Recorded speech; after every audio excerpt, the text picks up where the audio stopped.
बिस्मिल्लाहिर्रहमानिर्रहीम। नाज़रीन अस्सलाम वालेकुम। मैं हूँ इमरान मसीन। नाज़रीन, आज दिल बड़ा ही दुखी है और दुखी दिल की वजह से आज जहाँ हम अपने प्रोग्राम की ख़बरें आपके साथ हम शेयर करेंगे, अपने दिल का बोझ कम करने के लिए, बेशक मैं एक सहाफ़ी हूँ लेकिन एक शहरी भी हूँ और मेरे भी जज्बात हैं, एहसासात हैं। तो आज ख़बरों के साथ साथ आपके साथ अपने दिल की बातें करके जो दिल का बोझ है उसको ठंडा या कम करने की कोशिश भी करेंगे। तो पहली ख़बर से नाज़रीन गुफ्तगू का आगाज़ करेंगे। इस्लामाबाद के नाज़रीन 3 कौमी असम्बली के हलके NA-46, NA-47 और 48, जहाँ पर 2 हलकों से मुस्लिम लीग नवाज़ के उम्मीदवार कामयाब हुए। एक हलके से मुस्लिम लीग नवाज़ के हमायत याफ्ता आज़ाद उम्मीदवार कामयाब हुए, लेकिन तीनों हलकों से जो तहरीक इंसाफ के आज़ाद उम्मीदवार थे, अली बुखारी साहब थे, शुएब शाहीन साहब थे, आमिर मुग़ल साहब थे, उनकी तरफ से इन तीनों हलकों में जो कामयाबी के नोटिफिकेशन थे उनको चैलेंज कर दिया गया था। कल इस्लामाबाद हाई कोर्ट ने इन दरख्वास्तों पे फ़ैसला महफूज किया था। आज हाई कोर्ट इन दरख्वास्तों पर फ़ैसला करेगी और PTI की दरख्वास्त ये है इन तीनों एप्लीकेशंस में कि उनके मुखालिफिन के जो कामयाबी के नोटिफिकेशन जारी किए गए हैं वो कलअदम करार दिए जाएँ। तो देखते हैं आज इस्लामाबाद हाई कोर्ट क्या फ़ैसला सादर फरमाती है। अगर तो दरख्वास्तें मुस्तरद हो गई तो कामयाबी के नोटिफिकेशन बरकरार रहेंगे, लेकिन अगर दरख्वास्तें रिजेक्ट कर दी गई तो तब ये मामला इलेक्शन कमीशन या रिटर्निंग ऑफिसर को जो है वो रेफ़र कर दिया जाएगा। इसके अलावा नाज़रीन, पंजाब की अगर हम बात करें तो पंजाब के वज़ीर आला का तो फाइनलाइज़ हो गया था। नवाज शरीफ साहब ने मरीम नवाज़ साहिबा को नामज़द कर दिया था और मरकज़ के लिए शहबाज शरीफ साहब का नाम दिया था। और अब नाज़रीन ये हुआ है कि पंजाब की नंबर गेम का फ़ैसला भी हो गया है। फ़ैसला नाज़रीन ऐसे हुआ है कि कुछ आज़ाद अरकान ने कल मरीम नवाज़ साहिबा के साथ मुलाकात की। 6 अरकान थे और उन 6 अरकान की मुस्लिम लीग नवाज़ में शमूलियत के बाद सूबाई असम्बली के वो अरकान थे। तो पंजाब में जो पार्टी पोजीशन है मुस्लिम लीग नवाज़ की, वो नंबर 151 तक पहुँच गया है। अब ये जो नाज़रीन 151 का नंबर टच किया है मुस्लिम लीग नवाज़ ने, इसके बाद नाज़रीन जो ख़वातीन की मखसूस नशिस्तें हैं वो 33 मिलेंगी मुस्लिम लीग नवाज़ को और 4 अक़लियतों की नशिस्तें मिलेंगी इसी रेशो से, इसी तनासब से। तो जो नंबर है जो कि आपके पास पंजाब में हुकूमत बनाने के लिए 186 होना चाहिए, तो मुस्लिम लीग नवाज़ का नाज़रीन जो नंबर है वो 188 हो चुका है। तो पंजाब में फिर मुस्लिम लीग नवाज़ को जो 188 का नंबर हासिल हुआ है, तो उसके बाद तो फिर पाकिस्तान तहरीक इंसाफ की पोजीशन कहाँ पे खड़ी है, उसके साथ चाहे पाकिस्तान तहरीक इंसाफ की पोजीशन कहाँ पे खड़ी है। अब तहरीक इंसाफ पंजाब में अपने साथ पीपल्स पार्टी को मिला ले, इस्तेकाम पाकिस्तान पार्टी को मिला ले या मुस्लिम लीग काफ को भी मिला ले, तब भी वो जो 186 का मैजिक नंबर है, गोल्डन नंबर है, वो पाकिस्तान तहरीक इंसाफ नहीं हासिल कर पाएगी। और आपको पता है कि इस्तेकाम पाकिस्तान पार्टी भी नून लीग के साथ है। सीट एडजस्टमेंट दोनों सियासी जमातों ने एक दूसरे के साथ की और काफ लीग भी, पीपल्स पार्टी भी, वो भी मुस्लिम लीग नवाज़ के साथ जाएगी। तो आप अंदाज़ा कर लें कि कितना बड़ा जो है वो नंबर पंजाब में इत्तेहादी सियासी जमातें हासिल करने में कामयाब हुई हैं। लेकिन यहाँ पे नाज़रीन पंजाब में एक ये भी हुआ है कि ये जो 6 अरकान आज़ाद अरकान मुस्लिम लीग नवाज़ में शामिल हुए हैं, उसमें एक नाज़रीन रुकन हैं PP 283 के अली असगर गुरमानी साहब। ये आज़ाद हैसियत में PTI की सपोर्ट के साथ जीते थे। तो ये एक 6 आज़ाद अरकान में एक विकेट ऐसे भी है जिसका प्योरली जो ताल्लुक़ है वो पाकिस्तान तहरीक इंसाफ से है और ये विकेट गिरने के बाद मुस्लिम लीग नवाज़ की झोली में जा गिरी है। और ये नाज़रीन अकेली विकेट नहीं जो गिरी है, इसके साथ साथ नाज़रीन सिंध से भी एक विकेट है। इजाज़ सवाती साहब जो कि PS 88 मलीज़ से कामयाब हुए थे PTI की सपोर्ट के साथ, इन्होंने भी तहरीक इंसाफ से अपनी राहें जुदा की और पाकिस्तान पीपल्स पार्टी में शमूलियत अख्तियार कर रही है। इसी तरीके से नाज़रीन पंजाब में मज़ीद 4 आज़ाद अरकान वो इस्तेकाम पाकिस्तान पार्टी को प्यारे हो गए हैं। इस्तेकाम पाकिस्तान पार्टी में उन 4 आज़ाद अरकान ने शमूलियत अख्तियार कर ली है।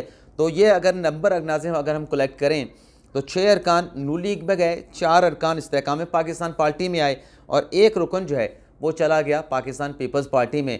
तो ये 11 आज़ाद अरकान की विकटें हैं, लेकिन इसमें 2 विकटें आप ये कह सकते हैं कि इसमें 9 हकीकी आज़ाद अरकान हैं और 2 पाकिस्तान तहरीक इंसाफ की विकटें हैं। मजमूई तौर पे 11 आज़ाद अरकान। जैसे कि मीडिया इलेक्शन कैंपेन के दौरान चलाता रहा, तो मीडिया के ज़ुबान में 11 विकटें आज जो है वो गिर गई हैं और 1 विकेट मिली है पीपल्स पार्टी को। 10 विकटें आप यूँ कह लें कि पाकिस्तान पीपल्स पार्टी और उनकी इत्तेहादी सियासी जमातों को मिले हैं। इसके अलावा नाज़रीन खैबर पख्तूनख्वा से पाकिस्तान तहरीक इंसाफ के लिए अच्छी खबरें नहीं आ रही, बड़ी बैड किस्म की वहाँ से वाइब्स आ रही हैं, इतलात आ रही हैं। इतलात नाज़रीन ये आ रही हैं कि पाकिस्तान तहरीक इंसाफ के बहुत से ऐसे अरकान हैं, सूबाई असम्बली की बात हो रही नाज़रीन, उनके जो नताइज हैं उसमें कौमी असम्बली के भी कुछ हैं, वो नताइज कलअदम हो जाएंगे। कल भी एक ख़बर नेशनल मीडिया पे चली कि बड़े पैमाने में जो टर्न आउट देखा गया वहाँ पे खैबर पख्तूनख्वा में, उसमें टर्न आउट मुतनाज़ा है और इदारों ने उस पर इन्वेस्टिगेशन और इंक्वायरी का आगाज़ कर दिया है। तो अच्छा, वो ख़बर आई और ख़बर चली गई। लेकिन अब नाज़रीन हमारे बड़े सीनियर सहाफ़ी हैं, पुराने सहाफ़ी हैं, कॉलमिस्ट भी हैं, अब्दुल्ला तारिक सोहेल साहब, उनकी तरफ से कहा गया है कि कई ऐसे जो नताइज हैं खैबर पख्तूनख्वा के, उन्होंने कैटेगराइज़ नहीं किया कि कौमी असम्बली की बात करें, सूबाई असम्बली की बात करें, जो कलअदम हो जाएंगे और बहुत सारे अपनी पार्टियों को छोड़ जाएंगे। अब ये जो बहुत सारे पार्टी के छोड़ जाएंगे उन्होंने बात लिखी, यानी अब्दुल्ला तारिक सोहेल साहब ये कह रहे हैं कि डबल मातम होगा खैबर पख्तूनख्वा में और उस मातम को मनाएगी पाकिस्तान तहरीक इंसाफ। अब नाज़रीन ये जो बात अब्दुल्ला तारिक सोहेल साहब ने लिखी है, ये बात तो मैंने ग़ालिबन अपने परसों के व्लॉग में बात की थी कि हो सकता है कि जो अली अमीन गंडापुर साहब की जो नॉमिनेशन हुई है खैबर पख्तूनख्वा के नए वज़ीर आला के तौर पे, तो इस नॉमिनेशन की वजह से भी तहरीक इंसाफ को नुकसान उठाना पड़ सकता है। कुछ ऐसे एलिमेंट्स पीटीआई के आज़ाद अरकान में या पीटीआई के जीतने वाले अरकान में सामने आ सकते हैं जो इस बात पे अपनी तहरीक इंसाफ खैबर पख्तूनख्वा को छोड़ दें कि ये जो नॉमिनेशन है इस पे हमें एतराज़ है।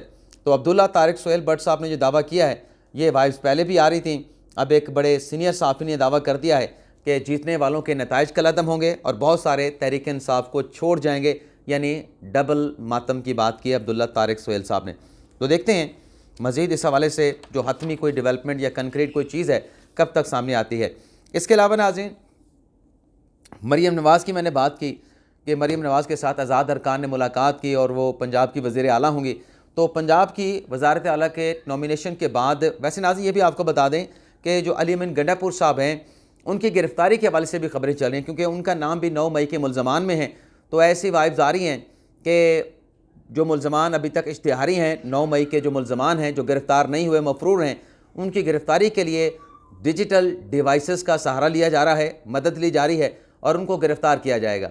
अब देखते हैं, इमरान खान साहब ने अली अमीन गंडापुर साहब की नॉमिनेशन तो कर दी है, दूसरी तरफ इदारे मुतहरिक हुए हैं गिरफ़्तारियों के लिए 9 मई के मफरूर मुल्ज़मान के लिए। देखते हैं क्या होता है। मरीम नवाज़ को नाज़रीन जो चीफ़ सेक्रेटरी पंजाब हैं उन्होंने रिपोर्ट करना शुरू कर दिया है। गुज़िश्ता रोज़ नाज़रीन चीफ़ सेक्रेटरी पंजाब ने जाके मुलाकात की मरीम नवाज़ साहबा से और सूबों के मामलात के हवाले से मरीम नवाज़ साहबा को ब्रीफ़ किया। अच्छा, बहुत सारे देखने वालों के लिए ये बात जो है वो हैरानकुन हो सकती है कि अभी मरीम नवाज़ ने हलफ नहीं उठाया तो उससे पहले चीफ़ सेक्रेटरी कैसे जा सकते हैं। ये नाज़रीन रवायत है और ये हमेशा से ऐसा होता आया है कि जो भी नॉमिनेशन जिसकी हो जाती है उसके बाद फिर ब्यूरोक्रेसी जाके जो है वो हलफ उठाने से पहले या मामला संभालने से पहले उसको सूबे की मामलात के हवाले से ब्रीफ़ करना, मालूमात देना शुरू कर देते हैं। अब आ जाते हैं नाज़रीन जो मैंने कहा कि आपके साथ दिल की बातें करनी हैं, दिल की बातें आपके सामने रखनी हैं। नाज़रीन मेरी नज़र में मैं हमेशा बड़ा ऑप्टिमिस्टिक रहता हूँ। ऑप्टिमिस्टिक ही होता है ना, पैसिमिस्टिक नहीं होता। लेकिन कभी कभी दिल पे गुबार जो है इतना चढ़ जाता है कि दुखी दिल जो है वो भर आता है।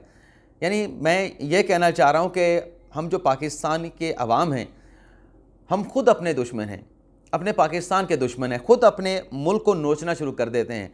और ये नाज़रीन मैं बात कर रहा हूँ जो इलेक्शन के हवाले से, जो ठीक है 100% तो पाकिस्तान में कोई भी इलेक्शन ठीक नहीं हुआ, कहीं ना कहीं बेज़ाब्तगियाँ, कोई थोड़ी बहुत धांधली भी होती होगी, हुई भी होगी, लेकिन एट लार्ज है आप पूरे इलेक्शन को ये नहीं कह सकते कि वो जो है वो रिग किया गया है। अब आप देखें फाफन की रिपोर्ट निकाल के देखें, कहीं नहीं कहा गया कि इलेक्शन रिग हुआ है, लेकिन हमारे मीडिया पे जिस तरीके से तासुर दिया गया, आलमी बरादरी में हमारा क्या इमेज रहा। आज़ादी तो हमने ग़ुलामी से हासिल करनी है, अमेरिका से हासिल करनी है, बरतानिया से हासिल करनी है, मगरबी ममालिक से हासिल करनी है, लेकिन वो जो कह रहे हैं हम उसको माने जा रहे हैं, हम उसको जो बता रहे हैं वो हमारा सुन के ये जो तरक्की याफ्ता ममालिक है हमसे कह रहे हैं कि आपने इलेक्शन ठीक नहीं करवाया। उनके पास कोई फरिश्ते तो नहीं, उनके पास जिन्नात भी नहीं, मौकलान भी नहीं, कहाँ से पता चलता है? हमारे अपने मीडिया के रिपोर्ट से पता चलता है। तो अब आप देख लें पूरा मीडिया क्या कह रहा है। अब आप अंदाज़ा करें, जो एक चीज़ मैं आपके साथ शेयर करने जा रहा हूँ, मतलब बताने जा रहा हूँ या डिस्कस करने जा रहा हूँ, तहरीक इंसाफ में आज तक जितने इल्ज़ामात लगाए हैं, मुझे बताएं कोई इल्ज़ाम साबित हुआ? 4 हलकों वाला साबित नहीं हुआ। 4 हलकों पे भी फैसले सुप्रीम कोर्ट से खिलाफ आए। फिर पूरे मुल्क का इलेक्शन, उसकी इंक्वायरी हुई और इंक्वायरी में भी पीटीआई के इल्ज़ामात साबित नहीं हुए।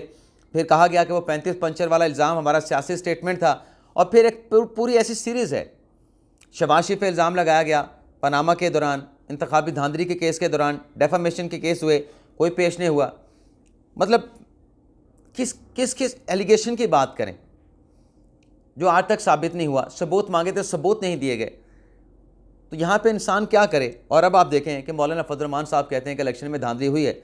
जैसे मैं कह रहा हूँ, बिल्कुल 100% एक्यूरेट नहीं होगा, कुछ ना कुछ हो जाता है, किया जाता है, करवाया जाता है, लेकिन ये इतने लार्ज स्केल के ऊपर चीज़ें नहीं हो सकती। अब एक सवाल है कि मौलाना फजल रहमान साहब जो धांधली का इल्ज़ाम लगा रहे हैं, वो कह रहे हैं कि खैबर पख्तूनख्वा में भी धांधली हुई है। तो क्या मौलाना फजल रहमान को हरवाने के लिए तहरीक इंसाफ को जितवाया गया है, पीपल्स पार्टी को जितवाया गया है, नून लीग को जितवाया गया है? और मौलाना को हरा के किसी का फ़ायदा क्या हुआ है? ना मौलाना की जीत से किसी को फ़ायदा, ना मौलाना की हार से किसी को फ़ायदा। इसकी कोई लॉजिक नहीं। अब आप देखें नाज़रीन, जो फाफन की रिपोर्ट आई है उस, बल्कि एक और भी झूठ आप देखें कि कितना फेक न्यूज़ जो है वो चल रही हैं और उसको इतने व्यूज़ मिलते हैं, इतने लोग देखने वाले होते हैं। पिछले चंद दिनों में आप देख लें निकाल के कि क्या क्या चीज़ें चली हैं कि इमरान खान साहब को बनी गाला मुंतकिल किया जा रहा है, इमरान खान साहब के साथ फ़ौजी जनरलों ने मुलाकात कर ली, और कल से कुछ ऐसी ख़बरें, कुछ ऐसे दावे बयान चलाए जा रहे हैं कि देखें शहबाज शरीफ वज़ारत उज़्मा के लिए नामज़द हो गए और छोटे भाई ने शहबाज ने नवाज शरीफ के साथ हाथ कर दिया। अब ये भला कोई बात करने की है? कोई इसमें कुछ सच है? कुछ सच बात करें यार, रोल मॉडल हैं आप पाकिस्तान के अवाम के लिए। कह रहे हैं कि शहबाज ने नवाज शरीफ के साथ हाथ कर दिया, हालांकि ये हकीकत है कि नवाज शरीफ के हुक्म के बगैर पार्टी में पत्ता भी पर नहीं मार सकता मुस्तफ़ा नवाज ने, और यही सूरत हाल पीपल्स पार्टी में है। जरदारी के फैसले के बगैर कोई फैसला नहीं हो सकता, इमरान खान साहब के फैसले बगैर पीटीआई में कोई फैसला नहीं हो सकता। तो कहा ना फिर ख्वाजा आसिफ साहब ने कि जो भी फैसला होगा, और अब तक जो भी फैसले हुए हैं वो नवाज शरीफ साहब ने किए हैं, नवाज शरीफ साहब की कंसेंट के बगैर कोई फैसला नहीं होगा। लेकिन झूठ बिकता है, झूठ बेचा जा रहा है और झूठ खरीदा भी जा रहा है। फाफन की रिपोर्ट नाज़रीन क्या कहती है कि अब जो इलेक्शन हुआ है 8 फरवरी 2024 का, उसमें टर्नआउट जो है वो 47.6% था। अब आप माजी में चले जाएँ, 2018 में 52% था, 2013 में 57% था। अब टीवी टॉक शोज़ पे बैठ के कितने तजियाकारों ने, साफ़ियों ने दावे किए कि मैसिव टर्नआउट। खैबर पख्तूनख्वा में तो बहुत ज़्यादा टर्नआउट।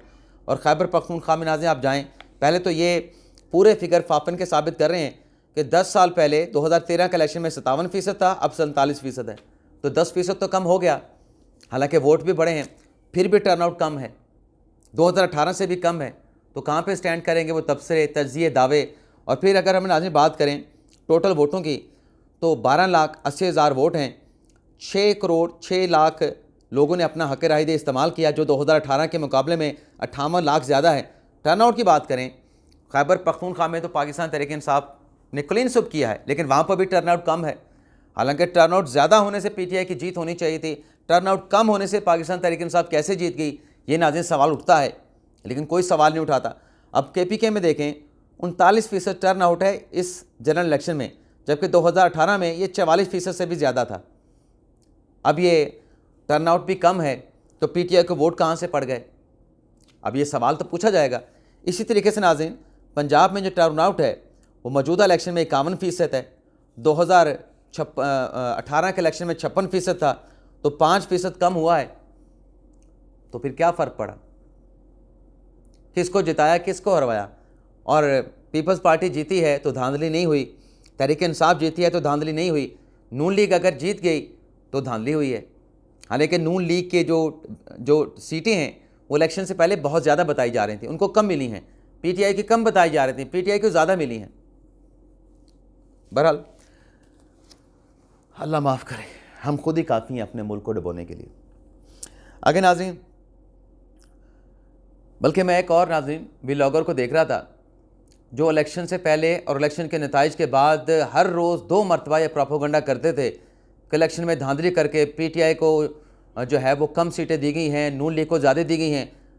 परसों उसका मैंने एक वीलॉग देखा जिसमें उसने कहा कि ख्वाजा साद रफ़ीक को हरवाया गया, राना सनाउल्लाह को हरवाया गया, मियाँ जावेद लतीफ़ को हरवाया गया, आबिद शेर अली को हरवाया गया, शेख रोहिल असगर को हरवाया गया, ख्वाजा साद रफ़ीक को हरवाया गया और मजमूई तौर पे पंजाब में नून लीग को हरवाया गया।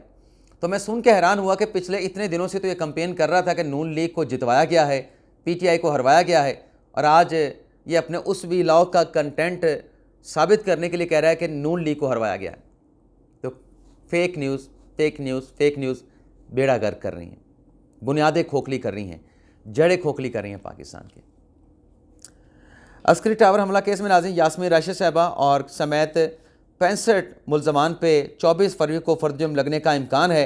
कल ATC अदालत ने तमाम मुल्ज़मान में जो नकूल थी चालान की उनको तकसीम किया और केस की समाअत को 24 फरवरी तक मुलतवी कर दिया। जना हाउस हमला केस में नाज़रीन 30 मुल्ज़मान को अदालत की जानिब से इश्तिहारी करार दे दिया गया है और जो अपने मरवत साहब ने दावा किया था कि राब्ते हुए हैं, तो राब्तों के हवाले से नाज़रीन आपको बताते चलें कि राब्तों का ड्रॉपसिन हो गया है। पीपल्स पार्टी और नून लीग की हुकूमत साजी के हवाले से जो कमेटियाँ तश्कील दी गई थी, उन कमेटियों का गुज़िश्ता रोज़ इजलास हुआ था और इसमें काबीना की तश्कील के लिए जो नाम पीपल्स पार्टी या दीगर सियासी जमातों की जानिब से भिजवाए गए थे, उन नामों पर गौर किया गया। लेकिन कमेटी के इजलास में इस बात पर इत्तफाक हुआ है कि मुस्तहकम हुकूमत वक्त की ज़रूरत है।